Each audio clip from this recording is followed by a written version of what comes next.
Right updates చూద్దాం. TDP హింసాత్మక చర్యలను వైఎస్ఆర్సీపీ బయటపెట్టింది. పోలింగ్ తర్వాత రోజు కూడా పల్నాడులో టీడీపీ విధ్వంసానికి పాల్పడింది. కారంపూడిలో పచ్చమోకలు మారణాయుధాలతో దాడులకు తెగబడ్డాయి. కరెక్ట్గా టీడీపీ విధ్వంసానికి ముందే పోలీసులు వెళ్లిపోవడం ఇప్పుడు పలు అనుమానాలకు తావిస్తోంది. టీడీపీ పోలీసు అధికారుల కుట్రలతోనే ఇదంతా జరిగిందని వైఎస్ఆర్సీపీ శ్రేణులు చెబుతున్నాయి. లో గ్యాంగ్ దాడులను వైఎస్ఆర్సీపీ సాక్ష్యాధారాలతో సహా బయటపెట్టింది. ముఖ్యంగా కారంపూడిలో వైఎస్ఆర్సీపీ కార్యకర్తల ఇళ్లు, షాపుల విధ్వంసమే లక్ష్యంగా పచ్చముఠ దాడులకు తెగబడింది. మరోవైపు మాచర్ల ఎమ్మెల్యే పిన్నెల్లి రామకృష్ణారెడ్డి హత్యకు టీడీపీ కుట్ర చేసిందని వైఎస్ఆర్సీపీ శ్రేణులు ఆందోళన వ్యక్తం చేస్తున్నాయి. అటు పోలీసులు సైతం ఏదో ఒక కేసులో ఎమ్మెల్యే పిన్నెల్లి రామకృష్ణారెడ్డి అరెస్టుకు ఉత్సాహం చూపడంపై అనుమానాలు వ్యక్తం చేస్తున్నారు. పోలింగ్ రోజు ఆ తర్వాత పోలీసు అధికారులు బరితెగించారని మండిపడ్డారు వైఎస్ఆర్సీపీ ఎమ్మెల్యే పేర్ని నాని. హింస జరుగుతుందని తెలిసినా పోలీసులు స్పందించలేదన్నారు. లోకేష్ ట్వీట్ చేసిన తర్వాత మాచర్ల ఎమ్మెల్యే పిన్నెల్లిపై ఎఫ్ఐఆర్ నమోదు చేశారని, పోలీసులు ఈసీ పక్షపాత ధోరణితో వ్యవహరించారని మండిపడ్డారు. పిన్నెల్లి హత్యకు టీడీపీ కుట్రలు చేస్తోందని ఆరోపించారు.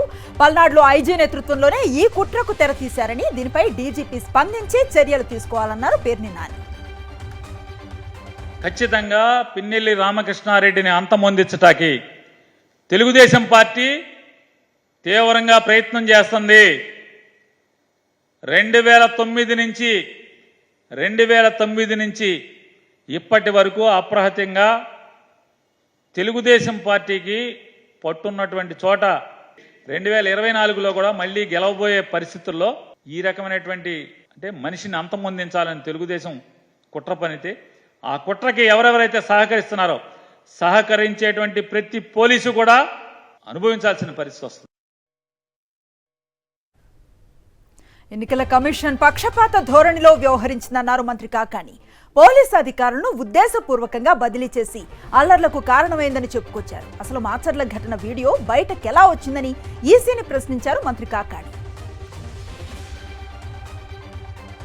మాచర్ల ఉదాహరణ తీసుకుంటే బలవంతంగా బయటకు లాగేసి పురుషులు, మహిళలు, తెలుగుదేశం పార్టీకి సంబంధించినటువంటి వాళ్ళు ఏకపక్షంగా దాడి చేసి వాళ్ళని నిలువరించి వాళ్ళ ఓట్లు రిగ్గింగ్ చేసి రిగ్గింగ్కి పాల్పడడం జరిగింది. రిగ్గింగ్కి పాల్పడడానికి ముందు అక్కడ ఉన్నటువంటి పోలీస్ అధికారులు ఎవరైతే ఉన్నారో వాళ్ళని ఉద్దేశపూర్వకంగా బదిలీ చేయను, వాళ్ళు నిష్పక్షపాతంగా వ్యవహరించేటువంటి అధికారులు, సమర్థవంతమైనటువంటి అధికారులు మేము ఎంపిక చేస్తామని ఎంపిక చేస్తే ఈరోజు అక్కడ హింస ప్రజ్వరిల్లింది. దీనికి బాధ్యత ప్రధానంగా ఎన్నికల కమిషన్నే ఈరోజు వహించాల్సినటువంటి అవసరం ఉంది. అనంతపురం జిల్లా ఎస్పీ గౌతమి శాలినిని కలిశారు తాడిపత్రి ఎమ్మెల్యే కేతిరెడ్డి పెద్దారెడ్డి. ధర్మవరం నియోజకవర్గం వైఎస్ఆర్సీపీ నేతలపై కేసులు నమోదు చేయవద్దని ఆయన విజ్ఞప్తి చేశారు. తాడిపత్రి అల్లర్లతో ధర్మవరం నేతలకు సంబంధం లేదని, వారు కేవలం తనను పరామర్శించేందుకు మాత్రమే వచ్చారని తెలిపారు. వైఎస్ఆర్సీపీ శ్రేణులపై అక్రమ కేసులు బనాయిస్తే తాము న్యాయ పోరాటం చేస్తామని చెప్పారు Tadipatri MLA Kethireddy Peddareddy. Postal ballot లెక్కింపుపై కీలక ఆదేశాలు జారీ చేసింది ఈసీ. కేంద్ర ఎన్నికల సంఘం సూచనల మేరకే పోస్టల్ బ్యాలెట్ పై అటెస్టేషన్ అధికారిక స్టాంపు లేకపోతే తిరస్కరించవద్దని కలెక్టర్లను ఆదేశించింది.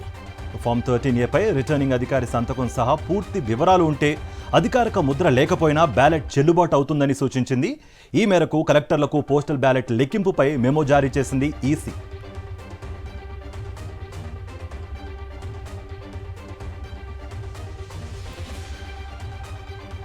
పోస్టల్ బ్యాలెట్పై రిటర్నింగ్ అధికారి సంతకం సహా బ్యాలెట్ను ధృవీకరించేందుకు రిజిస్టర్తో సరిపోల్చుకోవాలని సూచించింది ఈసీ.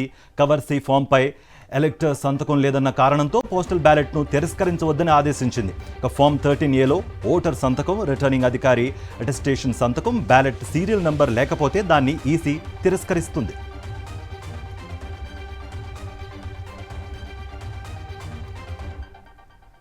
పల్నాడు జిల్లా నరసరావుపేటలో జేఎన్టీయూ ఇంజనీరింగ్ కళాశాలలో కౌంటింగ్ కేంద్రాన్ని జిల్లా కలెక్టర్ శ్రీకేష్ పరిశీలించారు. హోమ్ ఓటింగ్ బ్యాలెట్ బాక్సులను పరిశీలించి స్ట్రాంగ్ రూమ్ కు తరలించాలన్నారు. బాక్సును స్ట్రాంగ్ రూమ్ లో భద్రపరిచే ప్రక్రియను జిల్లా కలెక్టర్ పర్యవేక్షించారు.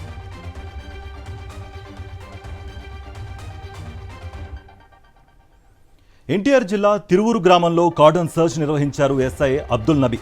రాష్ట్రంలో నెలకొన్న అల్లర్ల నేపథ్యంలో సమస్యాత్మక గ్రామాల్లో శాంతియుత వాతావరణం నెలకొల్పేందుకు కార్డన్ సర్చ్ చేపట్టినట్టుగా తెలిపారు. రికార్డులు సరిగా లేని 24 వాహనాలను సీజ్ చేసినట్టుగా పోలీసులు తెలిపారు.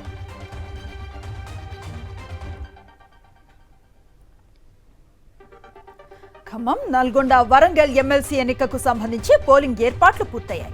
రేపు ఉదయం నుంచి పట్టభద్రుల ఎమ్మెల్సీ ఎన్నికకు పోలింగ్ జరగనుంది. మొత్తం 52 మంది అభ్యర్థులు బరిలో ఉన్నారు.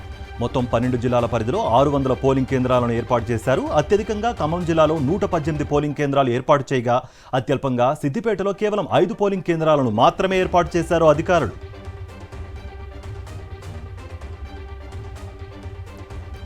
కాంగ్రెస్ ప్రభుత్వంపై కేటీఆర్ సంచలన ఆరోపణలు చేశారు. ధాన్యం కొనుగోలులో 1100 కోట్ల కుంభకోణం జరిగిందన్నారు. ఈ కుంభకోణంలో ఢిల్లీ పెద్దల హస్తం కూడా ఉందని ఆరోపించారు. సీఎం రేవంత్ కు దమ్ముంటే సిట్టింగ్ జడ్జితో విచారణ జరిపించాలని డిమాండ్ చేశారు కేటీఆర్. బీఆర్ఎస్ అంటే స్కీములు, కాంగ్రెస్ అంటే స్కాములు. నిజానికి కాంగ్రెస్ అంటేనే స్కామ్ గ్రేస్ అని పిలుస్తారు. కుంభకోణాల కుంభమేళ జరుగుతుంది తెలంగాణలో ఈ కాంగ్రెస్ వస్తే అనే మాట మేము ఎన్నికల ముందు 6 నెలల ముందే చెప్పడం జరిగింది. ఇవాళ కాంగ్రెస్ పార్టీ పెద్దలు ముఖ్యంగా ఈ రాష్ట్రంలో ఒకటే ఫిలాసఫీ పెట్టుకున్నారు. గల్లీ మే లూటో, ఢిల్లీ మే బాంటో. అంటే ఇక్కడ దోచుకో, గల్లీలో దోచుకో.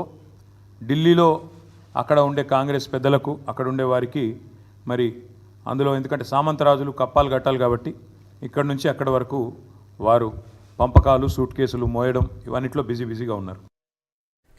ఈ ఏడాది ఒక్క గింజ కూడా సన్న వడ్లు కొనలేదన్నారు మంత్రి ఉత్తమ్ కుమార్ రెడ్డి. ప్రతిపక్షాలు చెప్తున్నట్లుగా 42 రూపాయలకు కిలో సన్న బియ్యం సరఫరా చేస్తే తీసుకునేందుకు ప్రభుత్వం సిద్ధంగా ఉందన్నారు.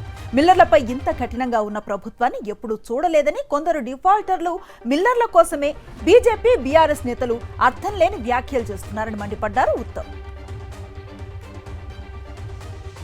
సన్న బియ్యం ఒక్క గింజ కూడా కొనలేదు, ఒక్క గింజ కూడా కొనలేదు, ఒక్క గింజ సన్న బియ్యం కొనలేదు, ఒక్క గింజ సన్న వడ్లు అమ్మలేదు. మరి మీరు ఏదో చూసుకొని 50 రూపాయలు ఉంది, నేను 32 రూపాయలకి ఇస్తా, నేను 45 రూపాయలకి ఇస్తా. నేను ఒకటే చెప్తున్నా, మీరు అన్నారు కదా బీజేపీ నుంచి మహేష్ రెడ్డి అన్నాడు, టీఆర్ఎస్ నుంచి కేటీఆర్ అన్నాడు మార్కెట్లో ఇంతకుందని. ఎస్, ఓకే, 42 రూపాయలకు మీరు ఇవ్వండి. మీరు ఎంత సన్న బియ్యం ఇస్తే అంత సన్న బియ్యం ఈ ప్రభుత్వం కొనుగోలు చేస్తుంది. ప్రతిపక్షాలు అబద్ధాలను ప్రచారం చేస్తే ఊరుకునే ప్రసక్తే లేదన్నారు మంత్రి శ్రీధర్ బాబు. మార్పుకు అడ్డు వస్తే సహించబోమన్నారు. ఎంజీఎం ఆసుపత్రిలో సాంకేతిక సమస్యతో కరెంటు పోతే రాద్ధాంతం చేస్తున్నారని, బీఆర్ఎస్ హయాంలో ఒక్క ఏడాదిలోనే 121 సార్లు కరెంటు పోయిందని, ఐసీయూలో పేషెంట్ను ఎలుక కొలికిందన్నారు శ్రీధర్ బాబు. ప్రతిపక్షాలు నిర్మాణాత్మక సూచనలు చేస్తే స్వీకరిస్తాం కానీ అడ్డగోలు ఆరోపణలు చేయొద్దన్నారు. జనవరి 23,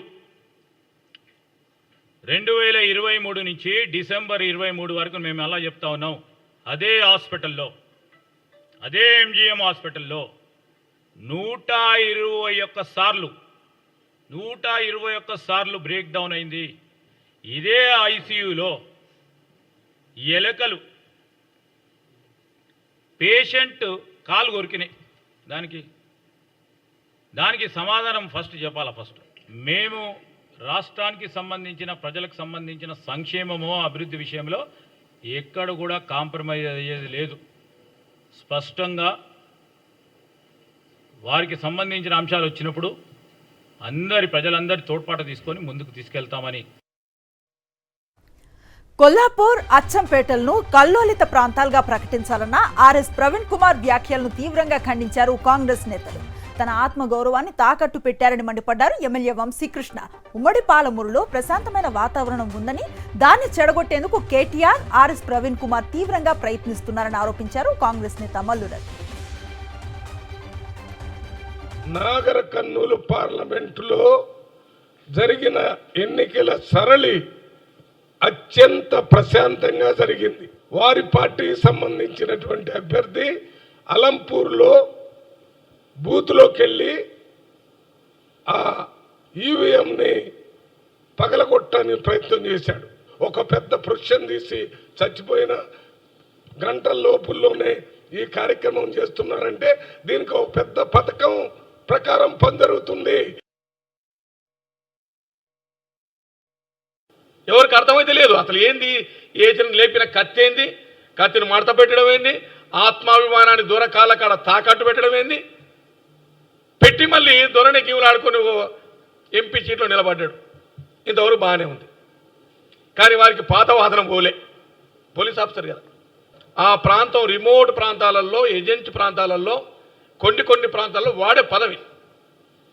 ఇవాళ పాపం ఆయన కూడా బదారికి వచ్చినాక ఏం అర్థమైతే లేదు, పరిశానలో ఉన్నాడు. కరీంనగర్లో హనుమాన్ దీక్షా పరులను పోలీసులు అరెస్ట్ చేయడాన్ని తీవ్రంగా ఖండించారు బీజేపీ నేత బండి సంజయ్. కరీంనగర్ పోలీసుల తీరు ఆక్షేపణీయమని అన్నారు. వెంటనే హనుమాన్ దీక్షా పరులపై ఎలాంటి కేసులు పెట్టకుండా విడుదల చేయాలని డిమాండ్ చేస్తూ తెలంగాణ డీజీపీకి ట్యాగ్ పెట్టి ఎక్స్లో తన వీడియో పోస్ట్ చేశారు.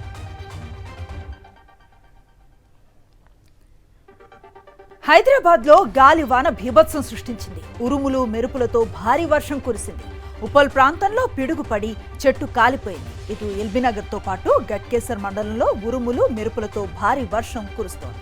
కీసరలో ఈదురుగాలు వీస్తున్నాయి. గట్కేసర్లో ఈదురుగాలులకు చెట్లు విరిగిపడ్డాయి. ఈసీఐఎల్ వెళ్లే దారిలో భారీ వృక్షాలు నేల కొరగడంతో వాహనదారులు తీవ్ర ఇబ్బందులు పడుతున్నారు. ఇటు దిల్సుఖ్ నగర్, హయత్ నగర్, బోడుప్పల్, తార్నాకల్లోనూ వర్షం కురుస్తోంది. సికింద్రాబాద్, నాచారం, హబ్సీగూడలో భారీ వర్షానికి ప్రయాణికులు తీవ్ర ఇబ్బంది పడుతున్నారు. కీసరలోని పలు ప్రాంతాల్లో ఈదురుగాలులకు చెట్ల కొమ్మలు విరిగిపడ్డాయి. ఇటు వికారాబాద్ జిల్లా తారూరు మండలంలోని పలు గ్రామాల్లో ఈదురుగాలు వీచాయి. గాలివాన బీభత్సంతో చెట్లు విరిగిపడ్డాయి. ఇంటి పైకప్పులు గాలికి ఎగిరిపోయాయి. భీకర గాలుల కారణంగా చెట్లు విరిగిపట్టడంతో రోడ్లన్నీ బ్లాక్ అయిపోయాయి. తెలంగాణ రాష్ట్రంలో డ్రగ్స్, గుట్కాపై ప్రభుత్వం ఉక్కుపాదం మోపింది. తాజాగా గుట్కా తయారీ, అమ్మకాన్ని నిషేధిస్తూ ప్రభుత్వం నిర్ణయం తీసుకుంది. దీనికి సంబంధించిన ఉత్తర్వులను ఫుడ్ సేఫ్టీ కమిషనర్ జారీ చేశారు. ఈ నిషేధం మే 24 నుంచి తెలంగాణలో అమలవుతుందని ఉత్తర్వుల్లో పేర్కొన్నారు. నల్గొండ జిల్లా దామచర్ల మండలం విష్ణుపురం వద్ద ఓ గూడ్స్ రైలు పట్టాలు తప్పింది. దీంతో నల్గొండ, గుంటూరు మధ్య పలు రైళ్ల రాకపోకలకు తీవ్ర అంతరాయం ఏర్పడింది. మిర్యాలగూడలో శబరి ఎక్స్ప్రెస్ను నిలిపివేశారు. పిడుగురాళ్లలో జన్మభూమి ఎక్స్ప్రెస్ను నిలిపివేశారు అధికారులు. వాతావరణంలో వచ్చిన మార్పులతో పశ్చిమ గోదావరి జిల్లాలో ఆక్వా రైతులు ఒక్కసారిగా కుదేలయ్యారు. ఆక్సిజన్ స్థాయిలు పడిపోయి చెరువుల్లో చేపలు తేలుతున్నాయి. దీంతో ఆక్వా రైతులు తీవ్ర ఆందోళన చెందుతున్నారు.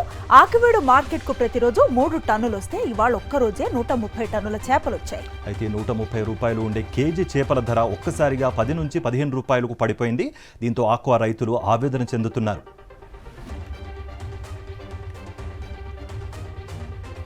భద్రాచలంలో భారీగా గంజాయిని పోలీసులు పట్టుకున్నారు. కూనవరం రోడ్లో పోలీసుల వాహన తనిఖీలు చేస్తుండగా 2 వాహనాలలో తరలిస్తున్న గంజాయిని స్వాధీనం చేసుకున్నారు. ఒడిశా నుంచి భద్రాచలం మీదుగా 2 వాహనాలు 1.06 లక్షల విలువైన 427 కేజీల గంజాయిని తరలిస్తున్నట్లుగా గుర్తించారు. ప్లైవుడ్ షీట్స్ మాటున హైదరాబాద్ మూసాపేటకు తరలిస్తున్నట్లుగా గుర్తించారు. కేసు నమోదు చేసుకున్న పోలీసులు దర్యాప్తు చేస్తున్నారు. ఆదివారం హాలిడే కావడంతో యాదాద్రికి భక్తులు పోటెత్తారు. స్వామివారి దర్శనం కోసం 4-5 గంటల మించి సమయం పడుతూ ఉండటంతో భక్తులు క్యూ లైన్లలో తీవ్ర ఇబ్బందులను ఎదుర్కొన్నారు. చిన్న పిల్లలతో క్యూ లైన్లలో గంటల తరబడి వేచి ఉండలేక అసహనాన్ని వ్యక్తం చేశారు. ఆలయంలో ఫ్యాన్లు, ఏసీలు సరిగా పనిచేయటం లేదంటూ మండిపడ్డారు. శ్రీశైలం క్షేత్రంలో భక్తుల రద్దీ పెరిగింది. సమ్మర్ హాలిడేస్ ముగుస్తూ ఉండడంతో ఆలయానికి భక్తులు పోటెత్తారు. తెల్లవారుజాము నుంచి పాతాళ గంగలో పుణ్యస్నానాలు ఆచరించి ముక్కంటి దర్శనానికి వెళుతున్నారు. పెద్ద ఎత్తున తరలి వస్తూ ఉన్న వాహనాలతో ఘాట్ రోడ్లో ట్రాఫిక్ పెరిగింది. భారీ రష్ కారణంగా స్వామి, అమ్మవార్ల దర్శనానికి ఏకంగా 5 గంటల సమయం పడుతోంది. ఆలయ క్యూ లైన్లలో భక్తులకు ఎలాంటి ఇబ్బందులు లేకుండా ఏర్పాట్లు చేస్తున్నారు అధికారులు.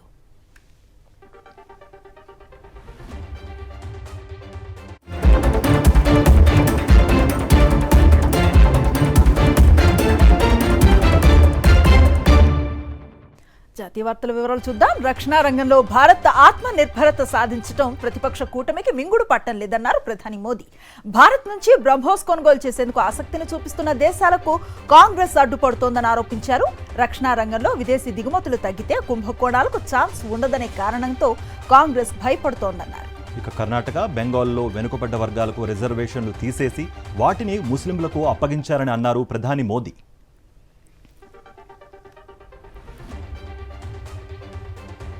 గుజరాత్ రాజ్కోట్లోని టీఆర్పీ గేమింగ్ జోన్ ప్రమాదంపై ఏర్పాటు చేసిన సిట్ విచారణను ముమ్మరం చేసింది.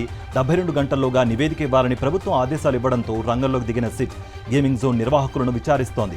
దీంతో పాటు గేమింగ్ జోన్ లోపల ఎలాంటి ఏర్పాట్లు చేశారనే అంశాలను కూడా పరిగణలోకి తీసుకుంటోంది. అసలు ఎందుకు ప్రమాదం జరిగిందనే కోణంలో విచారణ జరుపుతున్నారు సిట్ అధికారులు. అయితే టీఆర్పీ గేమింగ్ జోన్ నిర్వహణపై అనేక అనుమానాలు వ్యక్తమవుతున్నాయి. ఎలాంటి రక్షణ చర్యలు చేపట్టకుండానే గేమింగ్ జోన్ నిర్వహించారనే ఆరోపణలు బలంగా వినిపిస్తున్నాయి. నాసిక్లోని బులియన్ వ్యాపారి ఇంటిపై ఆదాయ పన్ను శాఖ దాడులు చేసింది. 26 కోట్ల నగదు, లెక్కల్లో చూపని 90 కోట్ల విలువైన ఆస్తులను జప్తు చేసింది. నాసిక్, నాగ్పూర్, జల్గావ్ అధికారులు దాడులు నిర్వహించారు. జ్యువెలరీ యజమానులు ప్రభుత్వానికి చెల్లించాల్సిన ఇన్కమ్ ట్యాక్స్ ను తప్పించుకునేందుకు రహస్య లావాదేవీలు నిర్వహిస్తున్నారన్న సమాచారంతో అధికారులు దాడులు నిర్వహించారు. సూరానా జ్యువెలరీస్ షాప్తో పాటు యజమాని ఇంట్లోనూ అధికారులు తనిఖీలు చేశారు.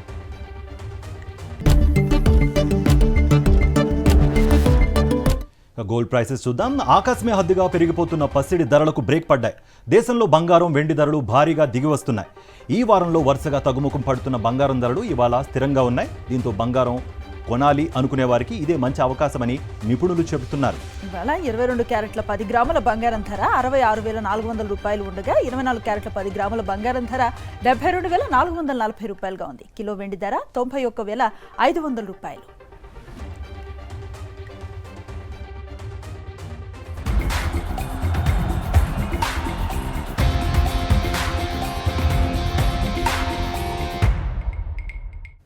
స్పోర్ట్స్ అప్డేట్స్ చూద్దాం. భీకరమైన బ్యాటింగ్ తో ఐపీఎల్ ఫైనల్ కు దూసుకువచ్చిన సన్ రైజర్స్ చివరి మ్యాచ్ లో చేతులెత్తేసింది. హైదరాబాద్ బ్యాటర్లు ఫైనల్లో ఒకరి తర్వాత ఒకరు పెవిలియన్ కు చేరటంతో హైదరాబాద్ 113 పరుగులకే చాప చుట్టేసింది. ఓపెనర్ అభిషేక్ శర్మతో స్టార్ట్ అయిన పతనం ఎక్కడా ఆగలేదు. 2 పరుగుల వద్ద అభిషేక్ శర్మను స్టాక్ అవుట్ చేయగా ఆ తర్వాతి ఓవర్లోనే ట్రావిస్ హెడ్ను వైభవ్ అరోరా పెవిలియన్కు పంపించాడు. దీంతో 6 పరుగులకే 2 వికెట్లు కోల్పోయి హైదరాబాద్ టీకల్లోతు కష్టాల్లో కూరుకుపోయింది. అయితే ఆ తర్వాత కూడా వికెట్ల పతనం ఆగలేదు. కోల్కతా బౌలర్లు వరుస విరామాల్లో వికెట్లను తీస్తూ హైదరాబాద్ను కోలుకోలేని దెబ్బతీశారు. రాహుల్ త్రిపాఠి, నితీష్ రెడ్డి, మాక్రమ్, షాబాజ్ అహ్మద్ ఇలా ఒకరి తర్వాత ఒకరు పెవిలియన్కు క్యూ కట్టారు. చివరిలో కెప్టెన్ కమిన్స్ వేగంగా ఆడి 24 పరుగులు చేయడంతో ఎస్ఆర్హెచ్ 18.3 ఓవర్లలో 113 పరుగులకు ఆలౌట్ అయింది. కమిన్స్ 24 పరుగులతో టాప్ స్కోరర్గా నిలవగా మాక్రమ్ 20, క్లాసన్ 16, నితీష్ రెడ్డి 13 పరుగులు చేశారు. కోల్కతా బౌలర్లలో రస్సెల్ 3 వికెట్లు తీగా స్టాక్ హర్షిత్ రాణా చెలో 2 వికెట్లు తీశారు. వైభవ్ అరోరా, వరుణ్ చక్రవర్తి, సునీల్ నారాయణ్ తలో వికెట్ తీసుకున్నారు.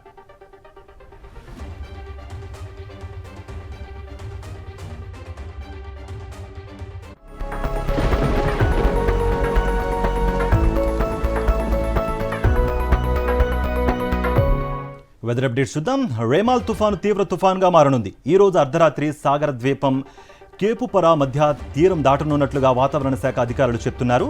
తీరం దాటే సమయంలో 110 నుంచి 120 కిలోమీటర్ల వేగంతో బలమైన గాలులు వీచే అవకాశం ఉందంటున్నారు. మరోవైపు బంగాళాఖాతంలో నైరుతి రుతుపవనాలు విస్తరిస్తున్నాయి. ఈ నెల 31లోగా కేరళ తీరాన్ని తాకనున్నాయి. 2 రోజుల్లో కోస్తా, రాయలసీమ జిల్లాల్లో తేలికపాటి నుంచి మోస్తరు వర్షాలు కురిసే అవకాశం ఉందని వాతావరణ శాఖ అధికారులు చెప్పారు. రిమాల్ తుఫాను తీరాన్ని సమీపిస్తూ ఉన్న కొద్దీ బలమైన ఈదురుగాలులు వణికిస్తున్నాయి. అలలు ఉవ్వెత్తున ఎగసి పడుతున్నాయి. తీరం అల్లకల్లోలంగా మారింది. ముందు జాగ్రత్త చర్యగా మత్స్యకార గ్రామాలను ఖాళీ చేయించి ఎన్డీఆర్ఎఫ్ బృందాలను రంగంలోకి దింపారు. అర్ధరాత్రి తుఫాను తీరం దాటే సమయంలో గంటకు 120 కిలోమీటర్ల వేగంతో గాలులు వీస్తాయని అంచనా వేస్తున్నారు. పశ్చిమ బెంగాల్ను రేమాల్ తుఫాను టెన్షన్ పెడుతోంది. బెంగాల్ వ్యాప్తంగా భారీ వర్షాలు కురిసే అవకాశం ఉందని ఐఎండీ హెచ్చరించింది. దీంతో సహాయక చర్యలకు సిద్ధమైంది. తుఫాను కారణంగా కోల్కతా విమానాశ్రయం, పోర్టులో రాకపోకలను నిలిపివేశారు. బెంగాల్ నుంచి విమానాల సర్వీసులను సోమవారం ఉదయం వరకు నిలిపివేశారు.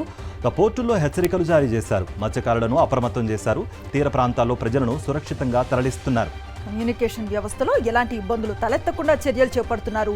తుఫాను తీరం దాటే సమయంలో తీరం వెంబడి 110 నుంచి 120 కిలోమీటర్ల వేగంతో గాలులు వీచే అవకాశం ఉంది. దీంతో బెంగాల్, ఉత్తర ఒడిషా తీర ప్రాంతాల్లో అధికార యంత్రాంగం పూర్తి అప్రమత్తంగా ఉంది. రిమాల్ తుఫాన్ నేపథ్యంలో తీసుకోవాల్సిన చర్యలపై ప్రధాని మోదీ ఉన్నతాధికారులతో సమీక్ష నిర్వహించారు. ఇవాళ తుఫాను తీరం దాటే సమయంలో తీర ప్రాంతాల్లో నష్ట నివారణపై అధికారులకు సూచనలు చేశారు. వాతావరణ శాఖ విపత్తు నిర్వహణ ఉన్నతాధికారులకు దిశానిర్దేశం చేశారు. జాతీయ విపత్తు దళం ద్వారా అన్ని రకాల సహాయం అందించాలని ప్రధాని మోదీ ఆదేశించారు.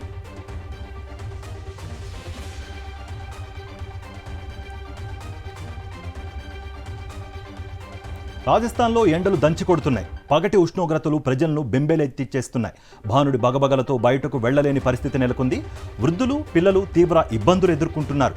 రాజస్థాన్లోని ఫలోడిలో 50 డిగ్రీల సెల్సియస్ ఉష్ణోగ్రత నమోదైనట్లుగా జైపూర్ వాతావరణ శాఖ అధికారులు తెలిపారు. రాజస్థాన్లో జైపూర్ సహా పలు పట్టణాల్లోనూ రికార్డు స్థాయిలో టెంపరేచర్స్ నమోదవుతున్నాయి. దీంతో రోడ్లన్నీ నిర్మానుష్యంగా కనిపిస్తున్నాయి.